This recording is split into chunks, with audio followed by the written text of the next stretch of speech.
आईच्याच नाही तर कुणाच्याही। पिंट्या सुद्धा वेगळ्याच प्रकारचं टेन्शन आहे तिच्यासाठी। बेबी आत्या, कम ऑन, तू सुद्धा एक बहीणच आहेस। मग मला काळजी वाटत होतीच की कांताची। वहिनी जेव्हा प्रेग्नेंट होती तेव्हा मला दादाचा तिरस्कारच वाटत होता।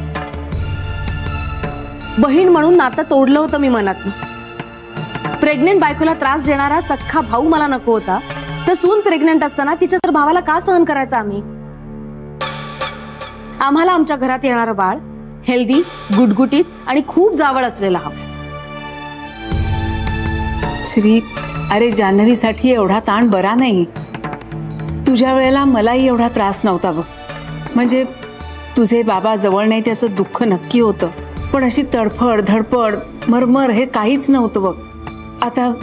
आता जान्हवीच्या जीवाची किती परवड होते बघ।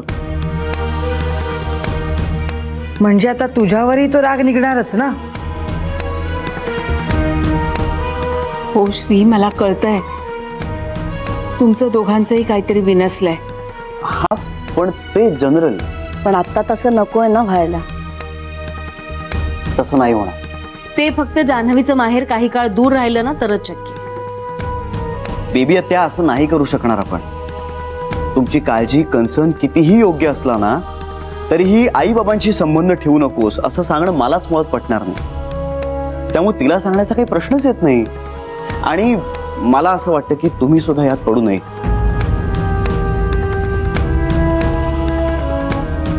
श्री, तुला आमचं पटत नसेल तर ठीक आहे, आम्ही आमच्या पद्धतीने जान्हवीशी बोलू। आम्हाला फक्त तुझ्या कानावर घालायचं होतं।